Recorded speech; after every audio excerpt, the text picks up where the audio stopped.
The previous version of the Kia Sorento had quite a few things going for it. It was big, relatively affordable and practical, but it was also pretty crude and functional, so it didn't come with that many frills. Kia recognises that people want a little bit more than that these days, so this new version is aiming to be a bit more stylish and sophisticated. It's also coming with 7 seats as standard. But is it going to be enough to be a cut-price rival for the likes of the Volvo XC90 or the new Land Rover Discovery Sport? We've got a team of What Car readers along here with us today to tell us what they think of this new car.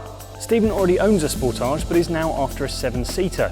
He's brought family member Abby along with him to help him decide if he should upgrade to the Kia's bigger brother. Ian is also after a 7-seater but currently drives a Mercedes. Will the Sorento match up to his current car? John drives a Hyundai Santa Fe. He wants to know how the Sorento compares to that car. Tim drives a Qashqai Plus 2, which is no longer sold by Nissan, so he wants to know what the Sorento is like as a possible replacement.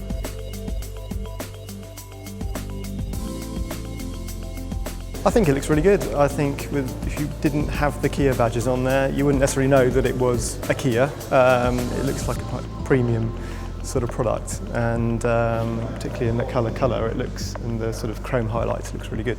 Considering it's quite a big car, the styling makes it look a bit smaller, I think. It's a marked improvement over the previous version. It looks solid and robust, but actually quite streamlined, if that makes sense. I really quite like the clamshell bonnet that they have introduced, and the fact that it drops away very, very sharply, which actually gives it a nice, sort of stance. I've been keeping a close eye on it in the press and the internet just to see what they look like as they come out.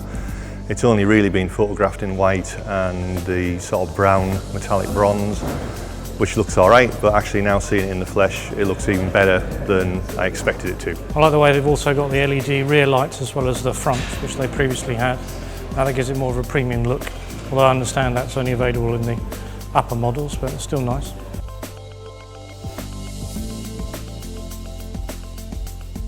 Well, the old one I think was very plasticky. It felt very scratchy inside, quite solid. There was no soft feel to it, but immediately that you step inside that one, the quality, I think comes across. It's much more tactile, much softer. I think luxurious is the best way to describe it. Well, I like the fact that the middle seats had heated seats, and also that the middle seat came down, so you had cup holders. That was quite useful.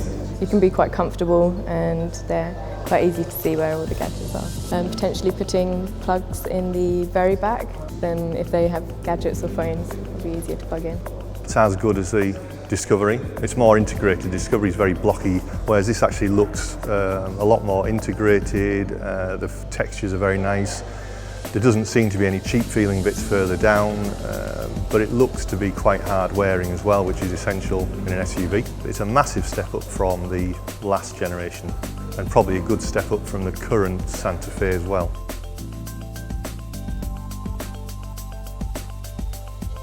Very impressed with how much space there is in the third row, because a lot of vehicles of this kind of size, it can just be a token effort or an almost sort of waste of space, but you could fit, provided they're not too tall, you could fit adults into the third row for a short journey, certainly.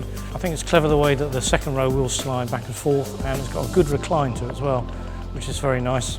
Someone's always going to end up in the back row, and I don't think they're going to complain, because there's a lot more space in there, and it's a lot lighter with the back windows coming down to a point here rather than a point up there. I'd say the access was maybe a bit awkward and could be better. If they kind of done something a bit more clever with the mid-row headrests, I think they could have maybe made it a bit more easy to get in, potentially. Once you're in there, it felt really good, and somewhere you actually might want to spend a reasonable amount of time. The back seats were quite spacious, so I'm not a very big person, but I still had lots of room. I think the way that the windows are slightly higher and narrower makes it look a little bit smaller than it is inside.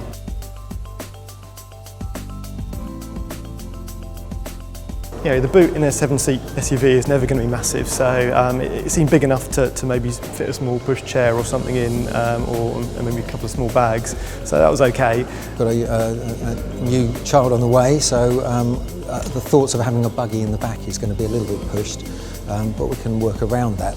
With the seats down, then it's cavernous in the back there, so I think that's what you're looking for in terms of practicality. You can, from the boot, pull a lever and it actually folds down the second row. from the back. I thought that was quite clever. And I like the way you've got a couple of little features like air conditioning on the third row.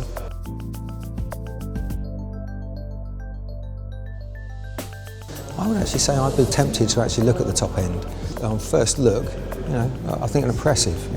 If they had the automatic option on the basic one, or usually the second up, they've got the auto option on that, which is Sport. So as long as that's coming with air conditioning, probably alloy wheels, electric windows, to us that's about all, that's the important stuff. So I'm not really that bothered about having a lot of them TFT instruments, the screens and all this kind of thing. UK's buyers are very image conscious, and so I think a slight increase in price isn't going to be too much of a detriment to Kia. I think they're moving it upwards and having the features that people like and boost its desirability. I think when you're looking at something this sort of size, the prices that indicated seem like quite good value, especially compared to, you're looking, the next level up is a premium cars like the XC90, etc. And that's way above that. This is the top of the range, so it's got everything on it. So probably one of the mid-range seems like around sort of 30 grand seems like quite good value really for the amount of car that you're getting. This third generation of Kia Sorento goes on sale in the UK in the spring, but the crucial date to look out for is March the 16th.